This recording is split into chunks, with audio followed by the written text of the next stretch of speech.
The last Massachusetts Republican to make it to Congress was Scott Brown, who won in 2010 after running against the Affordable Care Act, but also as a sensible everyman who would think for himself. Answering only to my conscience and to you, the people. You can hear echoes of that pitch today from Kevin O'Connor, who's running for Senate against Democratic incumbent Ed Markey. Here's O'Connor talking about Senator Elizabeth Warren, who ousted Brown in 2012 and doesn't usually elicit praise from the GOP. We disagree on a lot of policies, and sometimes we're stylistically different, but she would be my partner, and there's a lot of common ground. At other times, though, O'Connor strikes a harsher note, calling Markey a total fraud and warning that the radical left wants to fundamentally change America. For Republican candidates in this cycle, that tone is the norm.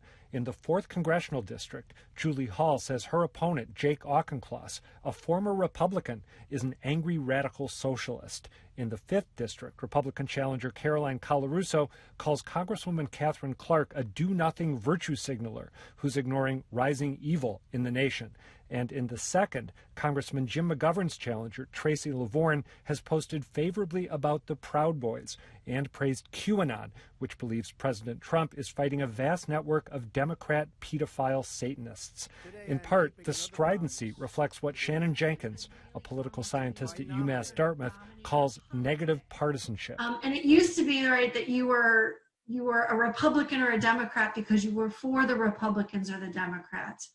Increasingly, people are Republicans because they hate the Democrats, or they're Democrats because they hate the Republicans. But the shift in Republican tone also reflects the Mass GOP's decision to double down on a Trumpian worldview. Look through the party's press releases, and certain phrases jump out. Ballot fraud, infanticide, leftist mobs. The picture that emerges is right in keeping with the president's re-election campaign, but it's an odd approach in Massachusetts. Sticking close to Donald Trump is probably not a winning electoral strategy. For one thing, MassInc polling group president Steve Koczela says Trump's approval in Massachusetts is low, about 30%.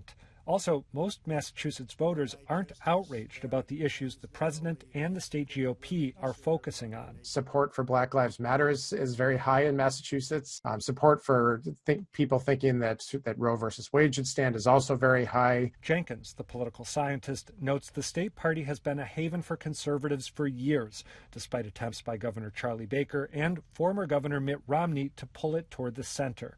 But she adds that in this particular election cycle, going all in on the Republican id seems like a dubious move. Doubling down on this strategy, from what I can tell, is not a winning strategy. It's not. Clearly, the Mass GOP disagrees. In a couple of weeks, we'll learn who's right.